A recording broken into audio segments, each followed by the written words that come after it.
Okay, good afternoon. Shall we make a start then? It's 12 o'clock.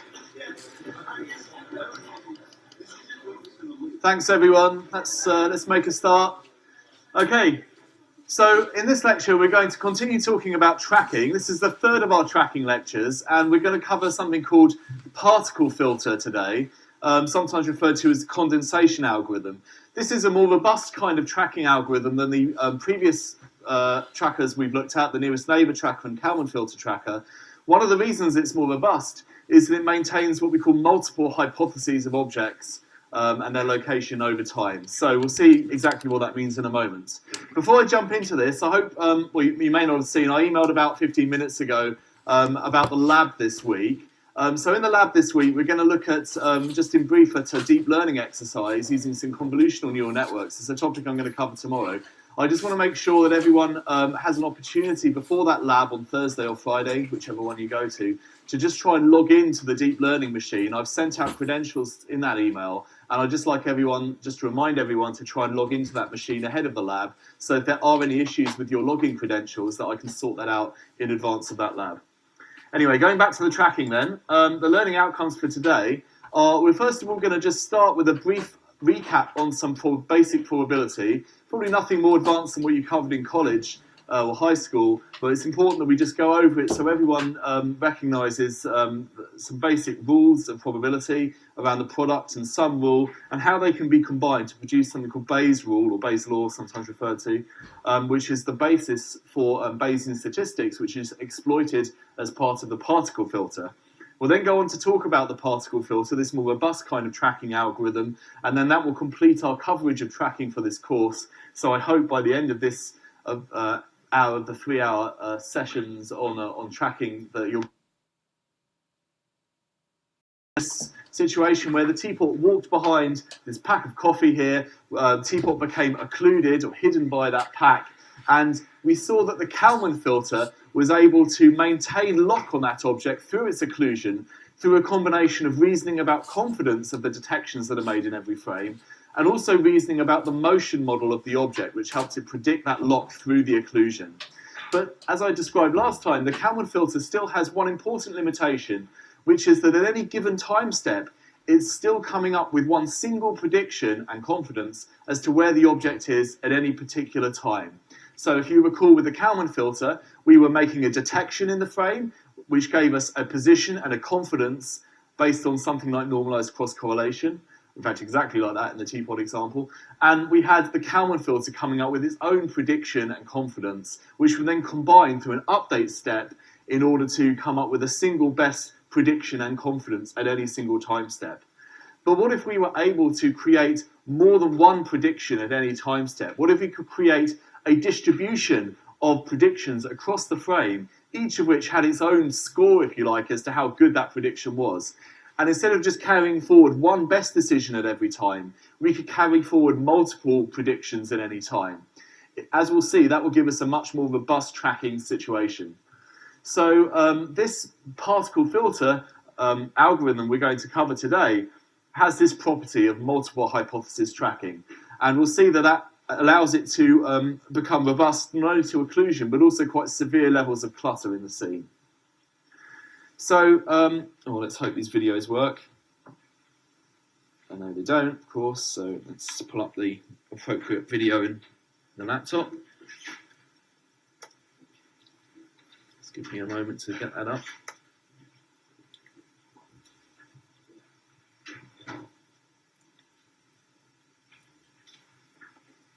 Okay. Apologies to those viewing at home, you won't see these videos play. Another great reason to come to lectures and not rely on Panopto. So, okay, so let's play a couple of these. So let's first of all start with this video here of this girl dancing an Irish reel in front of some very old-fashioned looking now monitors. And this one here of the leaves. These are two quite famous videos in computer vision that sort of came out in the mid-90s, when this algorithm that we're going to cover today, called condensation, was first presented. And when people saw these videos, really, people got very excited in the computer vision community because they were significantly more robust, showing significantly more robust tracking than had previously been exhibited. What we're seeing here is the tracking of a single contour of a leaf against a highly cluttered sea, not only occlusion with some of the other leaves sort of blowing in front of it, but also there's a lot of self-similarity there with other contours that are distractor objects. So it's a heavy clutter and also occlusion in that scene. And even in the case here with the girl, you know, the shape of her head is somewhat similar to the shape of the edge contours of the monitors behind. And this was considered quite a difficult tracking scenario prior to this algorithm coming along. So this algorithm we're going to cover today, this condensation algorithm, stands for conditional density propagation. And as we'll see, it's all about propagating forward a statistical distribution reflecting the likely positions of objects in any given time frame to a subsequent time frame. It was proposed by a chap called Andrew Blake and his student Izzard, and this was work that came out of the Cambridge lab, as say in the mid-90s. At the time, it was considered quite a revolutionary concept, and it certainly advanced the state of the art in tracking quite considerably. But actually, it became so popular that people really looked into it and realised that, you know, if you know the fault of those researchers, actually a very similar idea was proposed all the way back in the 60s in physics. So no new ideas really in research. And back in those days, it was called the particle filter. So actually, subsequently and nowadays, people don't tend to refer to this technique as condensation anymore. People just refer to it as particle filtering. But the two are one and the same. It's just it was called condensation when the concept was introduced to computer vision. Okay, so before we go on to talking about how this algorithm works, let's just recap a little bit of basic probability here. Okay, so let's suppose that we have a scenario where we have two boxes, a blue box, B, and a red box, R, and each of those boxes has some fruit in them. So we have apples here indicated by the green circles and oranges indicated by the orange circles. And we have a scenario here where we first pick a box, so we pick R or B, and then having picked a box, we pick a fruit, an apple or orange, so A or O, from that box. So if we were to define the probability of picking the blue box in that first step as being 0.4 or 40%, and the probability of picking the red box to be 60%, 0.6, then we introduce this notation here that I'm sure most people are familiar with. We say the P, lowercase p of B, the probability of event B occurring, the picking of the blue box, is 0.4. And because all probabilities must sum to 1 for a given choice, the alternative, which is picking red, is 1 minus the probability of picking blue, so 0.6 in this scenario. Is everyone happy with this notation? Yeah? Okay, this is hopefully not a new thing to anyone. Oh, you know what, I should be just flicking back in my Panopto to the other deck of slides here.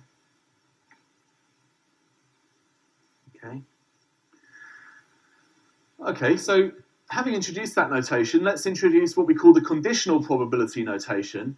This is using this kind of bar character here, and this indicates the probability of one event, in this case A, given another event B has already occurred. Okay, so the probability of A conditioned on B having already occurred.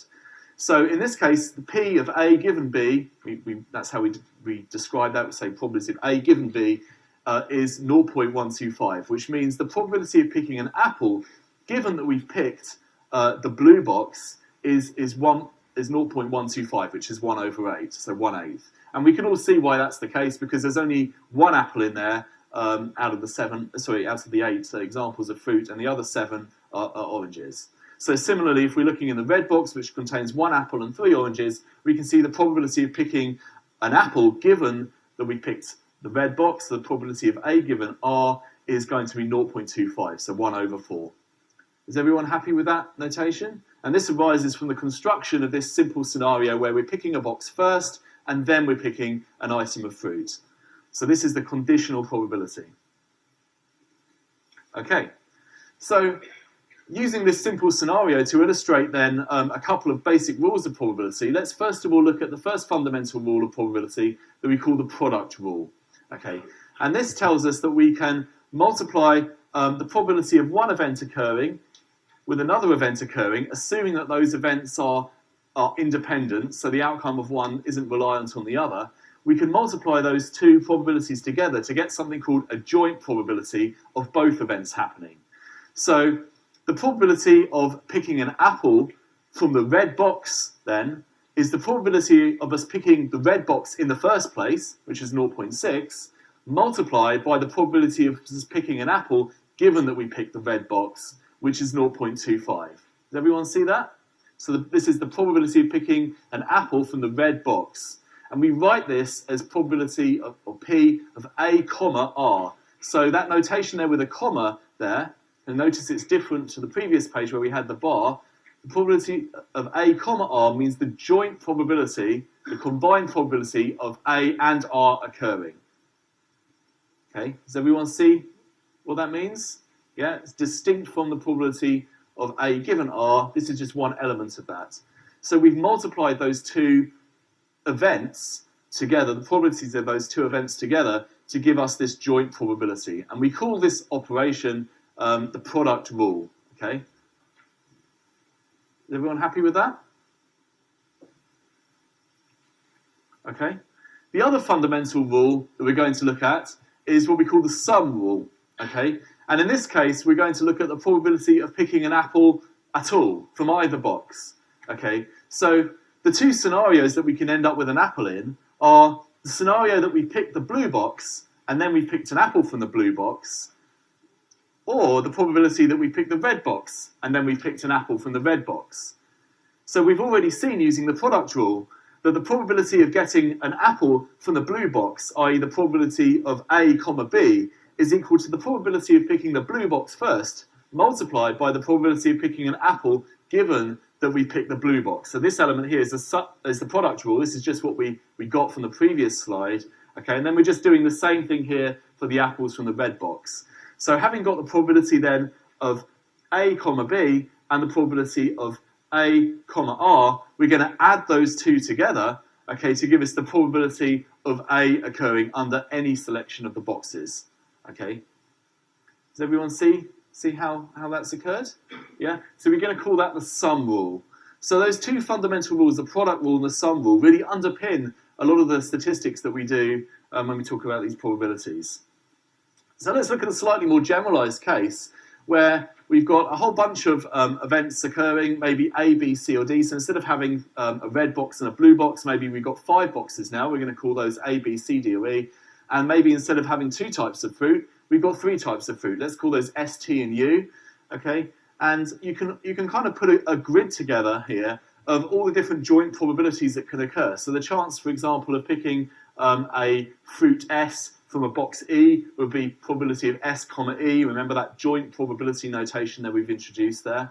Okay, and as we just saw on the previous page, where we were using our sum rule over 2 joint probabilities, yeah, the probability of getting an apple from blue and an apple from red, here we're seeing that we can get a probability of a particular event occurring, so the probability of S, for example, occurring by summing up all of these eventualities of getting fruit S, yeah, from any of our boxes A, B, C, D, or E.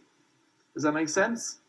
So what this equation here is showing is that we can sum up these joint probabilities, okay, over all eventualities of this event Y, okay, to get us the probability of this event X occurring.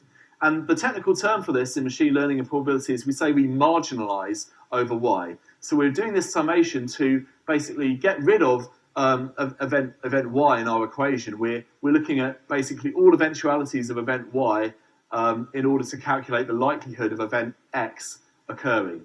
So this is just a more general version then of the sum rule. In the previous slide, we had the sum rule just summing over 2 joint probabilities because we had just 2 boxes, the blue and the red. But in this case, we've got 5 boxes, so we're summing over 5 things. So we're summing over all possible events Y. Is everyone happy with that? Yeah?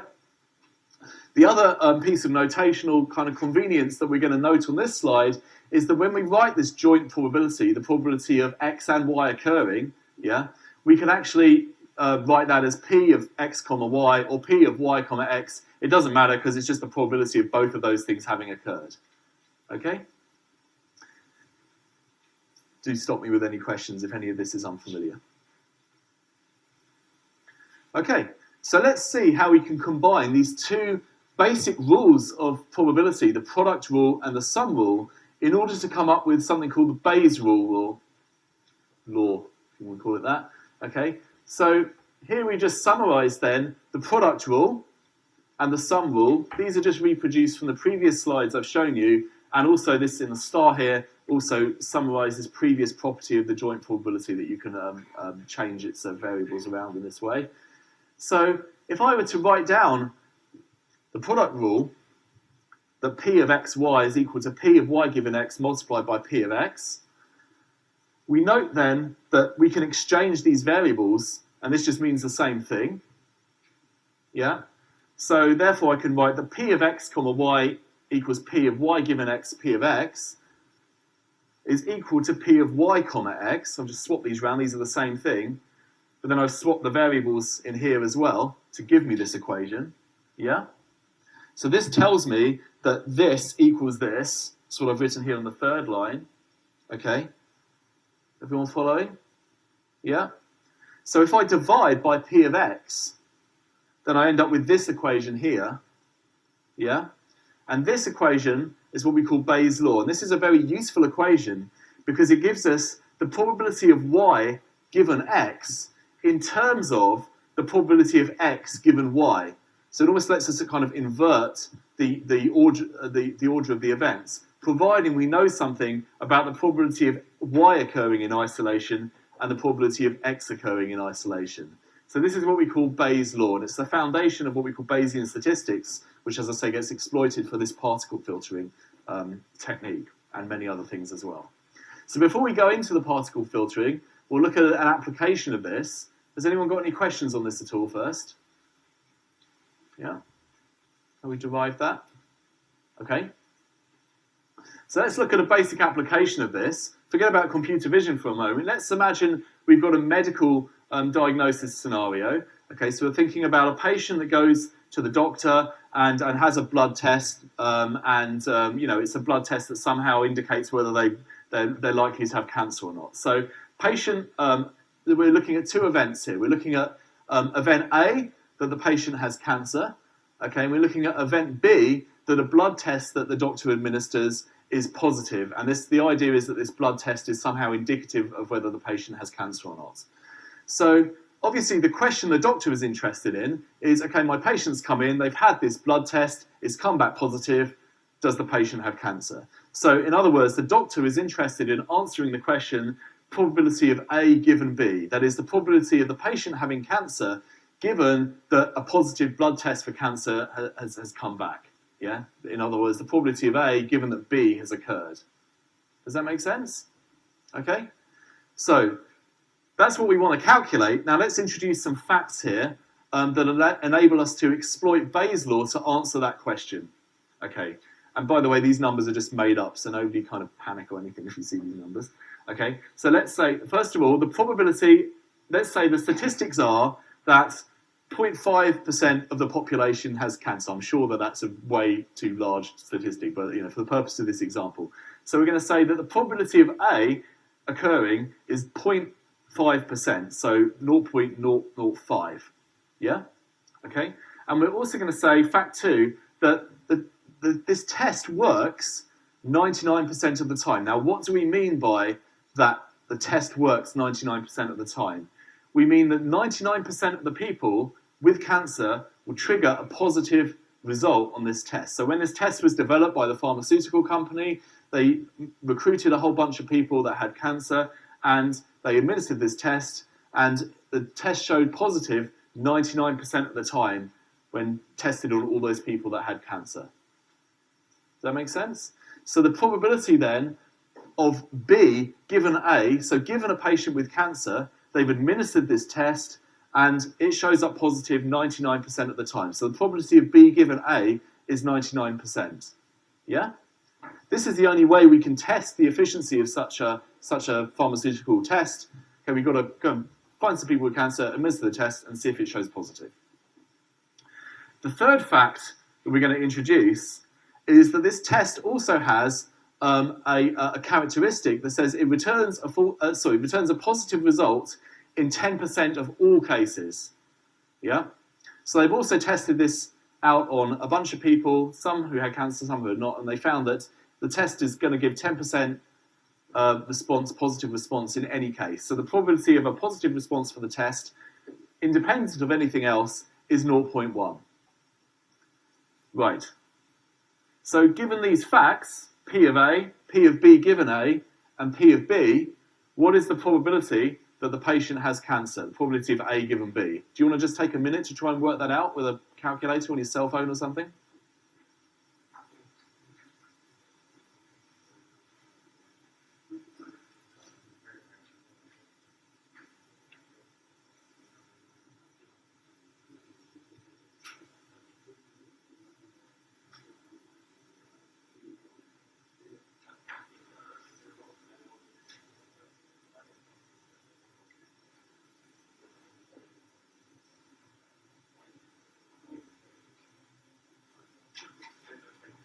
Right, what do we think? Here's the answer. So remember, these are the facts, our three facts here that basically define P of A, P of B given A, and P of B. And hopefully, even if you didn't have time to do it, you realise that it's just a case of multiplying P of B given A by P of A and then dividing by P of B to give you your answer. Yeah? So the answer works out that it's 0.99 times 0.005 divided by 0.1, roughly 5%. Yeah. So despite this test coming back positive and the patient perhaps being aware that the test is 99% positive for cancer, in fact the probability of them having cancer is only 5%. A surprising result perhaps counterintuitive. Why is it this way? It's because we've incorporated two facts about this scenario that have reduced the probability. We call these the prior knowledge. Prior knowledge is encoded by the P of A and the P of B. The prior, as we call it for A, the chance that anyone in the population has cancer is actually very low. Also, the probability of the test giving a positive result, irrespective of the cancer status of the patient, is actually pretty high, 10%. So when combined into this equation, we see that in fact the chance of the patient having cancer is actually a lot lower than you might think. So this is a useful I guess, lesson in logic. Hopefully not if you're in a situation like this in the future, but I mean, just generally speaking, reasoning about things in life is you've got to think very carefully about whether you're really thinking about probability of B given A or A given B in a particular scenario. And this is what Bayes' law helps us reason about. So let's now look at how this equation, Bayes' law, can be applied to help us track objects in computer vision through this thing we call the particle filter. Now, as I said at the beginning, with the particle filter, what we're doing at any particular time is not just predicting a single position and confidence for where the object is, but we're predicting a whole set of possible locations and confidences. And each one of those predictions we're going to call a hypothesis. So in this simple example, a hypothesis would be modelled by some 2D coordinate xy, which would be, say, the centre of a window of fixed size within the video frame. So our set of hypotheses is a set of points, centres of these bounding boxes, that each of which has some coordinates x and y. Okay? As I say, the particle filter will maintain many of these hypotheses at any one time, and we're going to introduce the notation x for the moment to be the set of all of these hypotheses. Now, in practice, we might be talking about maybe 200 hypotheses. That would be typical for something like a particle filter of this kind. Okay. So let's work through these bullets in sequence. This is basically a description of the particle filtering algorithm. So what we want to know is, at any particular time, the particle filter has multiple hypotheses. Then this set of hypotheses, big X, okay, we're going to refer to this just like the Kalman filter. We're going to call this the state of the tracker, okay? And at any particular time, we can make some measurements, a set of measurements Z from the image.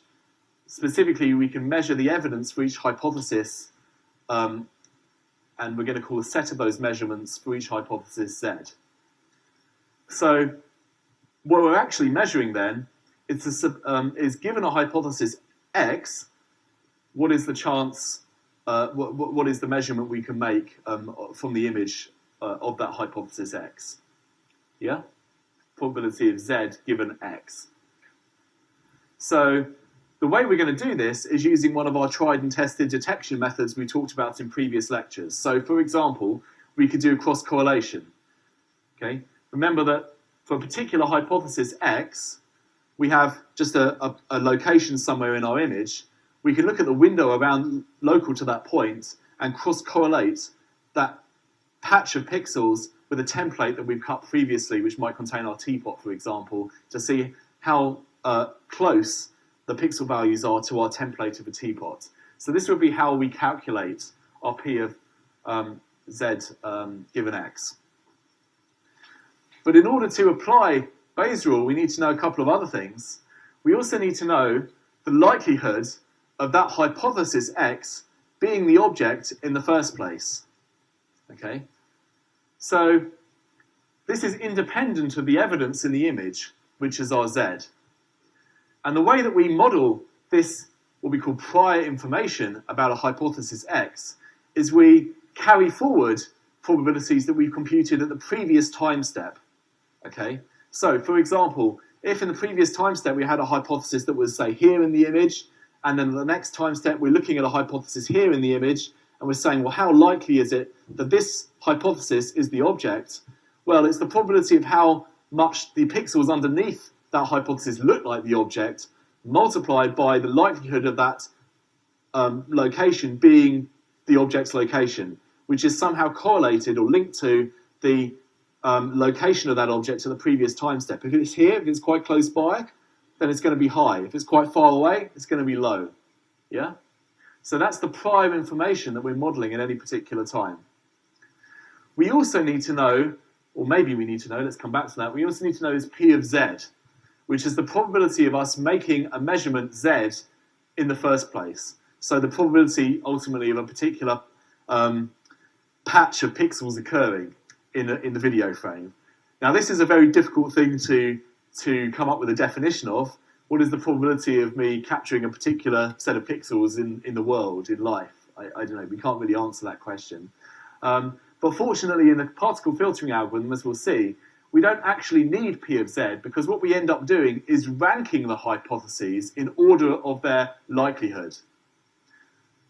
And this P of Z is a constant. It's not a function of the current state of our tracker. So if we just forget about dividing by P of Z at any particular time and just look at the top line of this equation, then that is going to give us a value for P of X given Z that is proportional to the true value of P of X given Z, and it is going to allow us to rank on that probability. So in fact, we refer to that as the MAP, or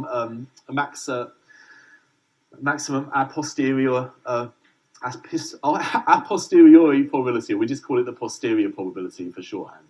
So we've got a prior probability, which is our P of X that comes from the previous time step. We've got a posterior probability, which is the result of evaluating this equation, P of X given Z equals P of Z given X, P of X.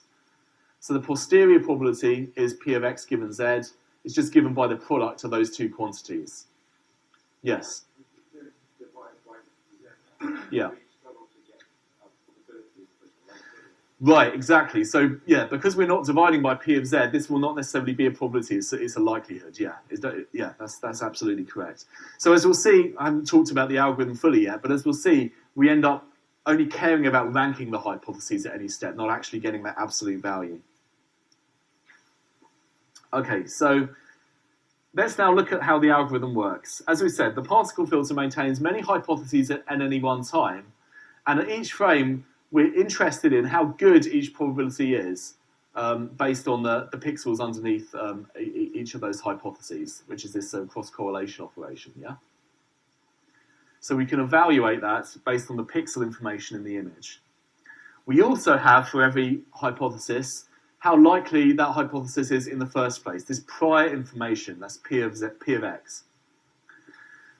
And therefore, then, this gives us a way to rank our hypotheses in terms of their likelihood. Yeah, this max a posteriori or MAP estimation. Note that MAP here means absolutely nothing to do with the MAP we've been talking about in previous lectures when we're talking about classification accuracy. It's an unfortunate collision of acronyms in computer vision. Okay. So, how does the particle filter work? Well, at every given time, we have, as I say, a set of these hypotheses, and each of these hypotheses has this prior score, this P of X, okay, that is associated with it. Now, at the first time frame, those probabilities will all be exactly the same. Okay, so if I've got 200 hypotheses, then the prior probability for each of them being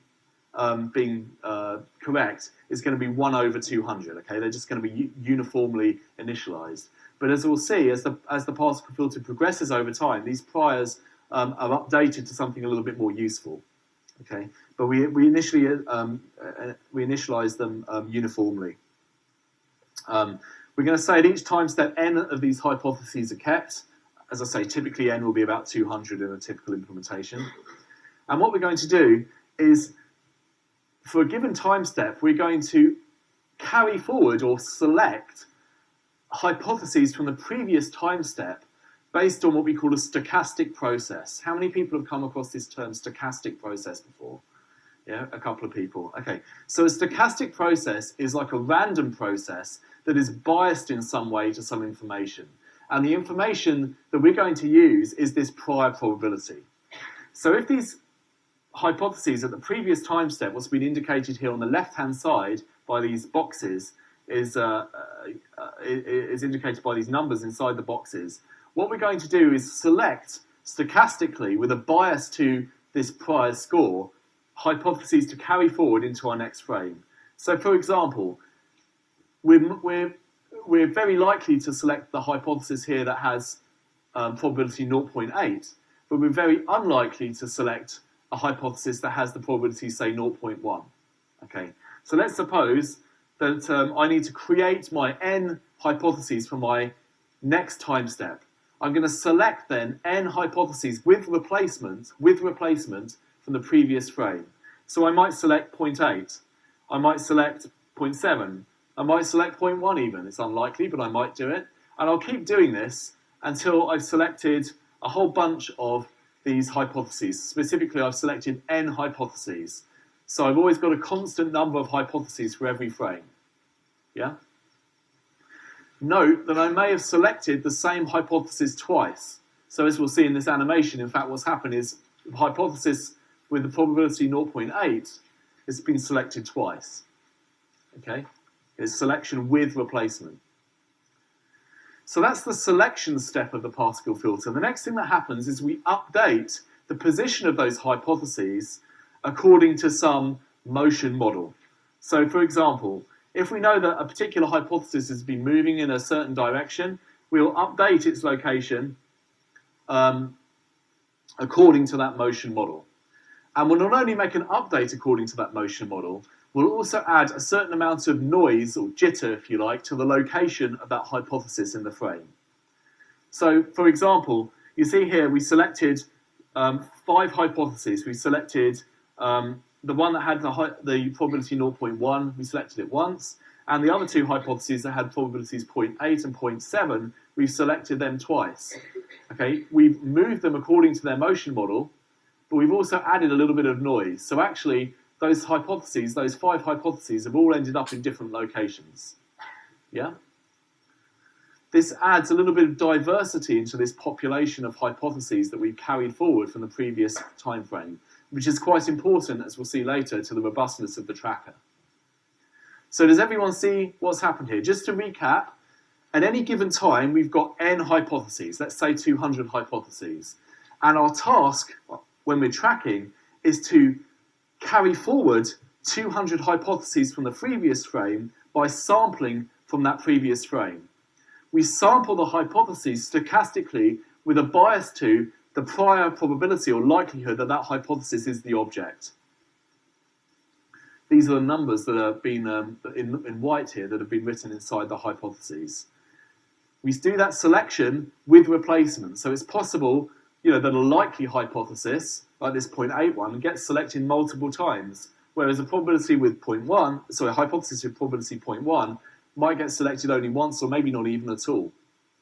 Okay, And having carried those hypotheses forward in our selection, our stochastic selection, we then update their location according to the motion model plus some random noise.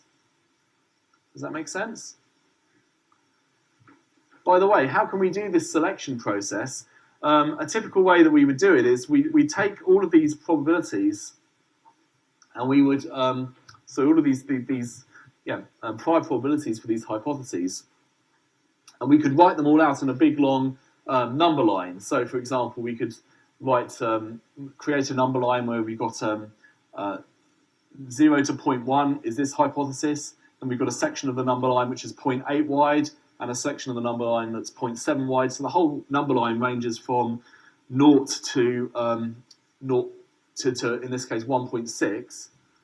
And then what we would do is pick a random number between 0 and 1.6, and then we would see where on the number line it lies, which interval it lies in, and then that would be the hypothesis we pick. And we just repeat that process 200 times to pick our 200 hypotheses.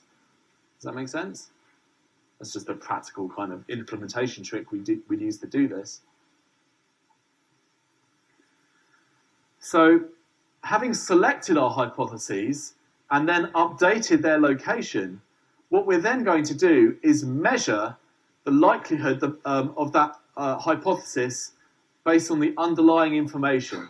Okay, so we're going to measure our P of Z given X using something like normalized cross-correlation. So for example, we look at our template of the teapot or whatever it is, and we do our cross-correlation, normalized cross-correlation with the window indicated by the hypothesis to come up with our measurement, our P of Z given X. And then having made that measurement, we're going to multiply it by that prior probability, the 0.8 or the 0.7, whatever it was before, okay, and that's going to give us our posterior probability, which then becomes the probability of that hypothesis, the P of X, for the next iteration. Does that make sense? Yeah?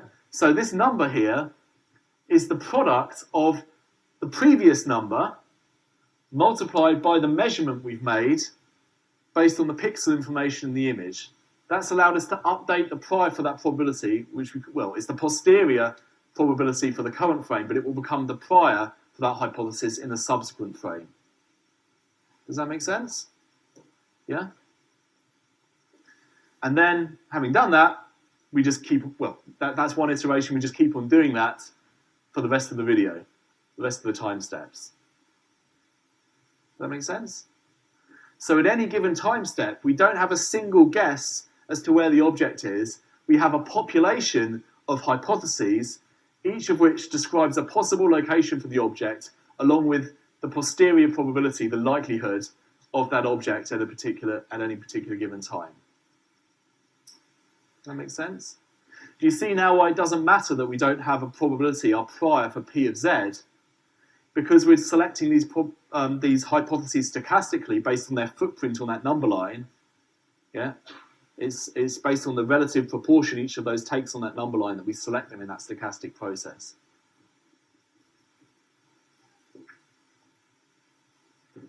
Okay, so having sort of described it in words, let's think of how we can describe this a little bit more formally.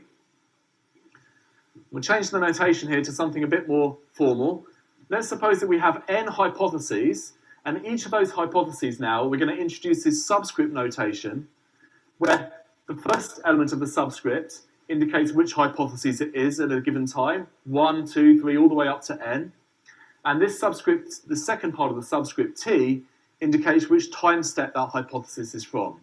So the set of hypotheses at any given time is going to be h subscript t, yeah, where t is the time index, which then contains these n vectors, which correspond to locations in the image, yeah.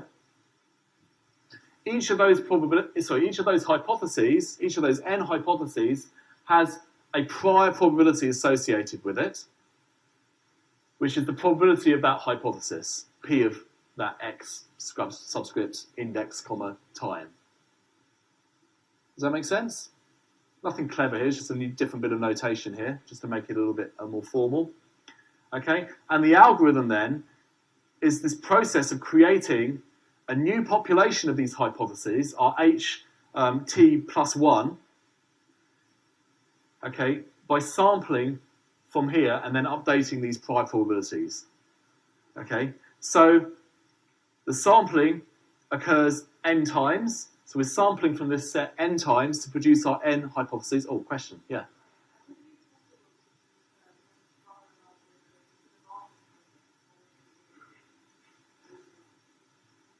Okay, do you mind if I finish describing the algorithm before I answer your question about Monte Carlo sampling, because it sounds like a technical question, but thank you for the question. So, right, so we're going to stochastically sample one of these hypotheses from HT, given this probability, yeah? So this defines how likely it is we pick this hypothesis from this, yeah?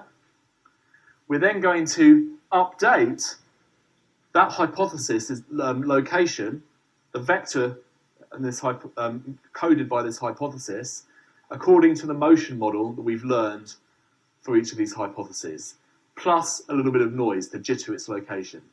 Okay? We're then going to measure the evidence under this new footprint, new location for the hypothesis, by measuring via cross-correlation the probability of this hypothesis now at its new location, the new time step. We're gonna get this. We're measuring this from the subsequent frame, and then we're going to use Bayes' rule to calculate this property, which is what we're really interested in, the probability of a hypothesis given the evidence in the image, by multiplying this quantity we've just measured with this, the prior probability. That is our posterior probability that then gives us, at a particular time step t plus 1, the likelihood of that hypothesis being the object. That then becomes the prior for the subsequent time step when we go around for the next iteration of track. Does that make sense? Yes. Yes, so how do we initialize it? We initialize the particle filter by just randomly scattering these hypotheses over the frame, and each hypothesis has a prior probability associated with it, which is 1 over the number of hypotheses, as I said at the beginning, so it's 1 over n. So if you had 200 hypotheses, the prior for each would be like 1 over 200. So it's uniform, yeah. Right, any other questions, or we'll come back to your other one? It seems yeah. computationally intensive. It's not really computationally intensive, because what we're doing at any time is we're just basically performing n cross-correlations and then n multiplications at the end of the day. Yeah. So what is going on here? Well, let's have a look first of all at what we were doing with the Kalman filter. Okay, remember with the Kalman filter, what we were doing is we had a guess as to where the object was from the detector, and a confidence measured by that was coded as a variance on a Gaussian. We had a prediction from the Kalman filter, which was basically a guess and a variance, and we combined those to produce a new Gaussian. So with the Kalman filter, we had the assumption that the position of our object, in this case it was on a one-dimensional number line, could be coded as could be modeled by a Gaussian, and was unimodal, so we only had one guess at any particular time. What we're doing with the particle filter is we're saying for every guess, every hypothesis, sometimes it's called a particle in the particle filter, okay, we have almost like a little Gaussian being modeled by each one, okay, corresponding to its location and the confidence we have, which is that prior probability, okay, and the whole collection of those Gaussians then, if we were to sum up their PDF, where this is, again, we're using the example of the Kalman filter from the previous time now, where this is our x and this is our probability of x occurring. Okay, if it was just a Gaussian, it would just be just one bell curve. But here we've got lots of small bell curves all adding and merging together to produce an arbitrary shaped distribution. Yeah? So that distribution then encodes the location, the likely location of our object. In this case, we can see it's a bimodal distribution. This is what we call a non-parametric modeling of a distribution. Basically, we're just merging lots of little samples together to come up with an arbitrarily shaped distribution which codes for the location likelihood of our object in the scene. Our update step then is to basically move, so our selection process is then to select stochastically from those particles, possibly with replacement, to build our distribution at t plus 1.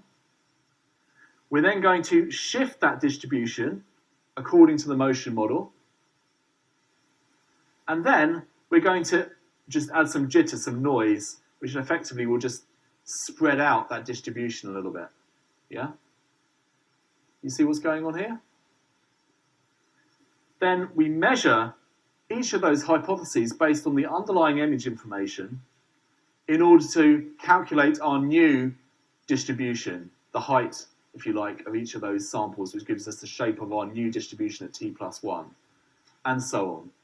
Your question, is this like Monte Carlo sampling? This is exactly like Monte Carlo sampling. It is a stochastic sampling of a non-parametric distribution. So it is, in fact, identical to Monte Carlo sampling. Right, here's yet another diagram of the particle field. This one, I'm not sure how clear this diagram is, but it's the one that was taken from the original paper, so I stick it in there. Okay, shall we see a quick demo of this working?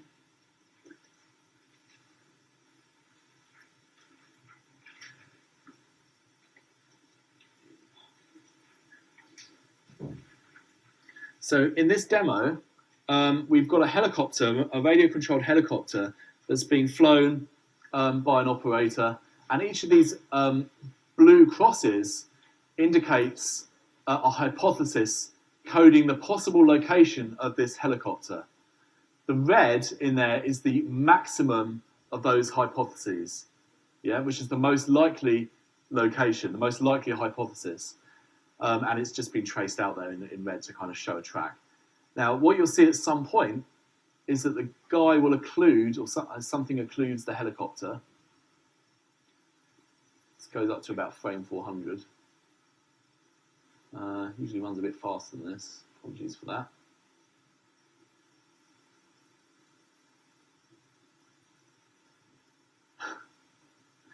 Anticipation.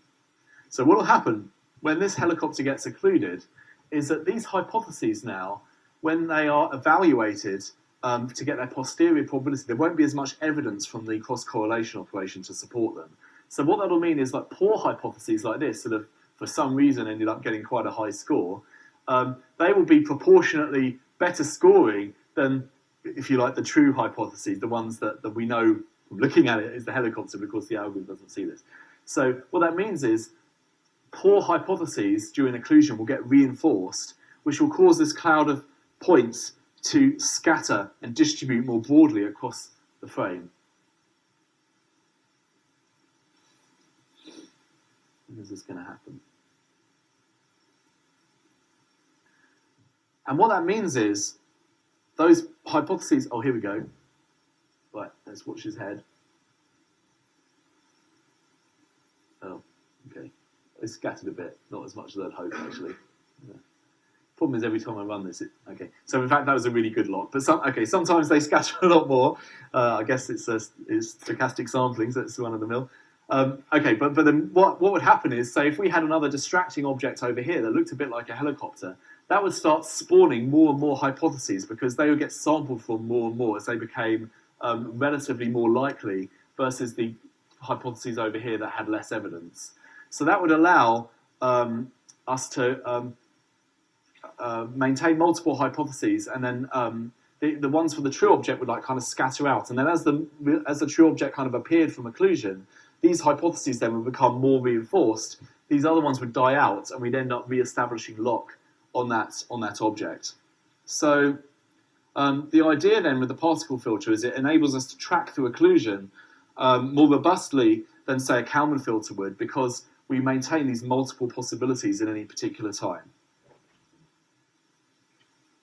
You can run that yourself all the time. So what about this leaf then?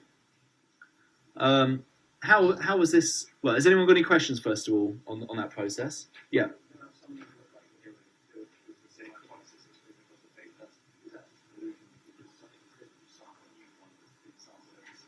So at any time frame, at any particular time, all those hypotheses have been copied somehow from the previous time frame, but then they've been updated according to a motion model and jittered a little bit in their location to add diversity, which causes this scattering of the points as the object gets occluded. But then when a good candidate for the object appears again, they will kind of snap back onto the object. The cloud will become more unimodal. So in the articulation of the particle filter I've given you today, we've looked at the location of the object being modelled by a single location xy in 2 dimensions. Yeah? In actual fact, the particle filter is rarely implemented with its state being coded as a point in 2 dimensions in xy. What's more often the case, and as we'll see next week, is that we code the location of an object in some high-dimensional space which is more robust to modelling the shape properties of the object. So as we'll see when we go into this in more detail, this leaf example I motivated the talk with is not actually tracking that leaf as a bounding box in 2 dimensions. You can see that by the fact the contour is not a bounding box. In fact, we've got a high-dimensional space that models likely shapes of leaves and locations of the leaf within the scene. In fact, it's 6-dimensional in this example. So what we end up doing is running this particle filter in a 6-dimensional space rather than a 2-dimensional space. We're not going to describe that any further today. I just want you to just bear in mind, having understood hopefully the particle filter, that we just don't usually have our state in 2D, we usually have it in ND. Okay? Great. Okay, well that brings us to an end then of our tracking topic. Well, as I say, we'll pick up aspects of it later in the course. In summary, what we've looked at today is how to derive Bayes' law from fundamentals. We've looked at the particle filtering algorithm in detail, and hopefully now you can compare and contrast these 3 types of tracking algorithm: the nearest neighbour, the Kalman filter, and the particle filtering tracker. Okay, thanks very much. How are we going to post this originally?